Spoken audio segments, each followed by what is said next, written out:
అంటే ఇవన్నీ మేము సమిష్టిగా మేమందరం కూర్చొని మాట్లాడుతున్నప్పుడు ఒక మాట చెప్పాను. చాలా ప్రతిపాదించారు, ఇక్కడ బాగుంటుంది, అలా బాగుంటుంది అంటే అన్నిటికంటే కూడా నేను చెప్పింది primarily law and order is very essential tourism to prosper and develop. అంటే ఉదాహరణకి ఢిల్లీ నుంచి ఒక ఆడపిల్ల బైక్లో ఇది వచ్చింది ఒక 3 వారాల క్రితం. శ్రీశైలం వెళ్ళింది. శ్రీశైలం వెళ్తే ఆవిడ ఏముంటుందని మోటార్ రైడ్ బ్లాగర్ అంటే మోటార్ రైడ్ చేస్తూ బ్లాగింగ్ చేసుకుంటారు. మన శ్రీశైలం వెళ్తే అక్కడ రూమ్ ఇవ్వలేదు. ఎందుకు ఇవ్వట్లేదు? మేము ఒంటరి ఆడపిల్లలకి ఇవ్వము. ఆవిడ పోలీస్ స్టేషన్కి వెళ్తే ఎందుకు ఇవ్వరు మాకంటే మేము అంతే, ఇది పాలసీ ఇక్కడ, మేము ఇవ్వడం అని చెప్పాము. అది నా దృష్టిలోకి వచ్చింది. అది చాలామంది సామాజిక మాధ్యమాల్లో మీరు ఒక ఆడపిల్లకి మీరు అలా ఇవ్వరు అది అని చెప్పి మాట్లాడుతూ నేను ఆ అమ్మాయిని మళ్ళీ మన ఆఫీస్ ద్వారా పిలిపించి మన కనకదుర్గమ్మ గుడి దగ్గర నుంచి తిరుపతి దర్శనం చేయించి మన శ్రీశైలం మల్లన్న దర్శనం చేసి పంపించాను. ఇది నా ఉద్దేశం ఏంటంటే ఇది మొదటి స్టెప్. మీకు ఇక్కడ అంటే మనం చూడాలని మన ఇంటికి అతిథి వచ్చినప్పుడు మనం గౌరవించాల్సిన పరిస్థితి. గౌరవించడం మన సంస్కారం. అందుకు మరి ఏంటి ఇబ్బంది ఉందంటే పాలసీ లోపాలు ఉన్నాయి. ఒంటరి ఆడపిల్ల వస్తే బయటికి వెళ్ళకూడదు. ఇంకా ఒక భయపెట్టే సమాజం అది. ఒంటరి ఆడపిల్ల వస్తే అనుమానాస్పదంగా చూస్తారా? ఇలాంటి మానుకోవాలి. దానికి ఒక tourism policy, safety tourism policy అయితే రావాల్సింది అనేది నేను చాలా ఖరాఖండిగా చెప్పాను ఈ రోజున. దీంట్లో గౌరవ ముఖ్యమంత్రి గారు కూడా పదే చెప్పేది సింగపూర్ తరహా అభివృద్ధి అని. మీరందరూ అర్థం చేసుకోవాల్సింది కూడా సింగపూర్ తరహా అభివృద్ధి రావాలి అంటే సింగపూర్ తరహా పాలన చాలా చాలా అవసరం. Lee Kuan Yew, former prime minister, late prime minister, ఆయన సొంత మనుషులను కూడా స్పేర్ చేయలేదు, స్నేహితుని కూడా. అండ్ కేనింగ్ ఉంది ఈ రోజుకి తప్పు చేస్తే ఒక కేనింగ్ పనిష్మెంట్ ఉంది. ఇంకా బ్రిటిష్ వాడు వదిలేసిన పనిష్మెంట్ పోలేదు, ఇంకా ఉంది. మనల్ని కొట్టమని నేను చెప్పట్లేదు, కానీ లా అండ్ ఆర్డర్ కనుక దెబ్బతింది అంటే మటుకు టూరిజం దెబ్బతినేస్తాయి రాష్ట్రంలో. ఒక మాజీ ముఖ్యమంత్రి ఒకళ్ళు వచ్చి మిమ్మల్ని చంపేస్తాం, లేదంటే మిమ్మల్ని కూర్చోబెట్టి ఒక్కొక్క పోలీస్ ఆఫీషియల్ని మేము మీకు ఏంటో చూపిస్తాం, లేదంటే కాంట్రాక్టర్స్ని బెదిరిస్తున్నాం అంటే that will send a very wrong signal. అలాంటి వ్యాఖ్యలకి నా సమాధానం ఒకటే, పర్మనెంట్గా ఇలాంటి మాటలు రాకుండా ఉండాలంటే నాకు ఏం చేయాలో చాలా బాగా తెలుసు నాకు. అంటే మీరు ఇంక బెదిరించడాలు మానేసేయాలి. వైసీపీ నాయకులకు నుంచి మీరు బెదిరించడం మానేసేయండి. ఇంకా మీరు ప్రజాస్వామ్య వ్యవస్థలో ప్రజాస్వామ్య పార్లమెంటరీ భాషకి మీరు రండి. ఇంకా మీరు బెదిరించడం మానేయాలి. అలాగే ఎవరన్నా అధికారులు కానీ ప్రజల్లో కానీ ఎవరన్నా ఉంటే ఒకవేళ వాళ్ళు వచ్చేస్తారేమో అప్పుడు ఏంటి, అలాంటి పరిస్థితులు రావు. ఎందుకు రావు కూడా చెప్తాం. దీనికి నేను లాజికల్ రీజనే చెప్తాను. మీరు ఎంత కొట్టుకున్నా కొట్లాడినా మీ ఓట్ శాతం సర్టన్, అది తగ్గుద్దా పెరుగుద్దా మీరు కాబట్టి ఇంకొకరికి వెళ్తుంది ఆ పార్టీ, ఆ ఓట్ బ్యాంక్.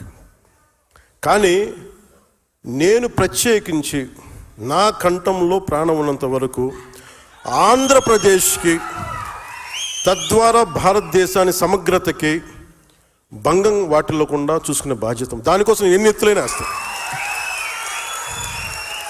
అవసరం అయితే అంటే అందుకనే చెప్తున్నా, మీరు ఆ భాషను వదిలేయండి. మీరు గొప్పగా మీరు వెళ్ళండి, నాకే ఇబ్బంది లేదు. కానీ మీరు రౌడీలను వెనకేసుకొస్తాం, గంజా చేసే వాళ్ళని మేము వెనకేసుకొస్తాం. తెనాల్లో గంజా రౌడీలను పోలీసులు పెడితే వీళ్ళు వాళ్ళకి మద్దతుగా పోలీసులకి వెళ్ళారు, వీళ్ళు మన జ్యుడిషియరీకి వెళ్ళారు, న్యాయ వ్యవస్థకి. న్యాయ వ్యవస్థని ఈ రోజున ఏదైనా చేద్దామంటే పోలీసులు ఇబ్బంది పడతాం సార్, చేస్తే మళ్ళీ పోలీసు మనకి కేసులు పెడతారేమోనని, జ్యుడిషియరీ కేసులు అవుతాయేమని, జ్యుడిషియరీ మేము సమాధానం చెప్పాల్సి వస్తుందని. మళ్ళీ లా అండ్ ఆర్డర్ మరి ఎలా హ్యాండిల్ చేస్తాం? మరి ఒకవైపు ఏమో జ్యుడిషియరీలో ఢిల్లీ హైకోర్టు అయితే నాకు రిమెంబర్, నాకు సరిగా ఎగ్జాక్ట్ డేట్ గుర్తులేదు, కానీ ఒక ఢిల్లీ హైకోర్టు జడ్జి ఒక ఆయన మాట్లాడింది, ఒక రేప్ జరిగితే అంగచ్ఛేదం చేయండి వాడు చేసిన వాడికి, అంత కోపం వచ్చేసింది ఆయనకి. మరి దెబ్బ కూడా కొట్టకూడదు క్రిమినల్ అంటే మరి ఏం చేయాలి? తప్పు చేసిన వాడిని దెబ్బ కూడా కొట్టకూడదు అంటే మనం చేసుకునే క్రిమినాలిటీ ఎక్కడ ఆగుతుంది? నేరాలు ఎక్కడ ఆగుతాయి?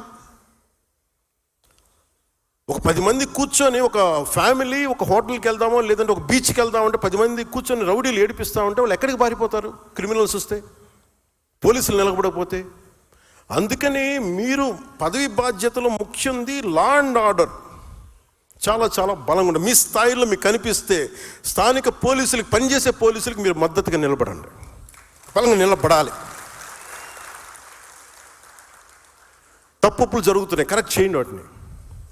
అంటే క్రిమినాలిటీ మీకు కనుక పెరిగిపోయింది అంటే మటుకు ఈ రాష్ట్రాన్ని ఇంకెవడు బాగు చేయలేడు. అందరికీ భయాలు ఉన్నాయి. వాళ్ళు ఐఏఎస్లు కావచ్చు, ఐపీఎస్లు కావచ్చు, వాళ్ళందరికీ వ్యవస్థను అందరం చంపేశారు. పొలిటికల్ లీడర్షిప్ మెల్లిగా వ్యవస్థను చంపేస్తుంది. అంటే ఒక అధికారి వస్తే, ఒక పొలిటికల్ లీడర్షిప్ 10 మంది అనుకుంటే తప్ప ఏమి చేయలేని పరిస్థితికి వచ్చింది. మీరు అలాగే నేను కొన్నిసార్లు ప్రైవేట్ సెటిల్మెంట్స్ మనం చేయకండి. మీరు ఒకళ్ళు చేయాల్సి వస్తే అది చాలామంది కూర్చోబెట్టి చాలా జాగ్రత్తగా చేయండి. అవి కొన్నిసార్లు ఎవరు లేకుండా మన దగ్గరికి వస్తారు, నేను అర్థం చేసుకోగలను. Private settlements, land disputes. కానీ దాన్ని మీరు అవకాశంగా తీసుకొని, మన పదవులు అవకాశంగా తీసుకొని దయచేసి అవన్నీ చేయకండి. అది ఎందుకు వద్దంటే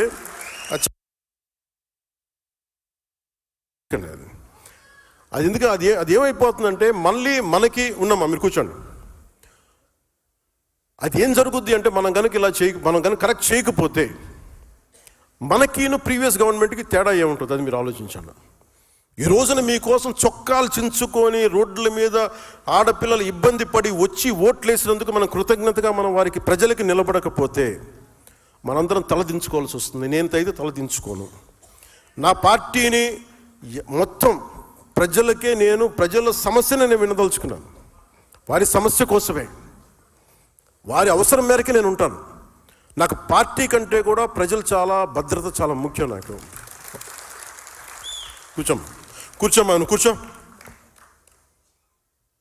సభా సంస్కారం ఉండాలి కదా మీకు, భద్రత మీకు.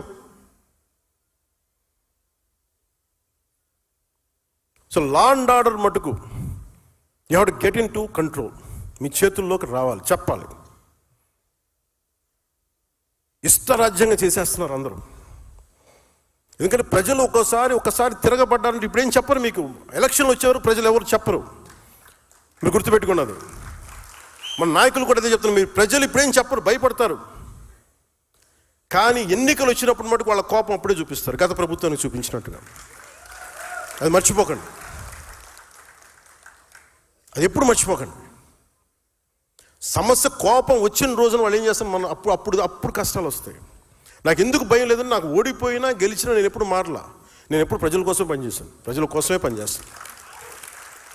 అందుకని మీరు దయచేసి 2 చేతులు జోడించి చెప్తున్నాను, దయచేసి ప్రజల్ని ఇబ్బంది పాలు చేసే ఈ పవర్ని దయచేసి మిస్యూజ్ చేయకండి. నేను మిస్యూజ్ చేయను. మీరు మిస్యూజ్ చేస్తానంటే చూస్తూ కూడా కూర్చోను.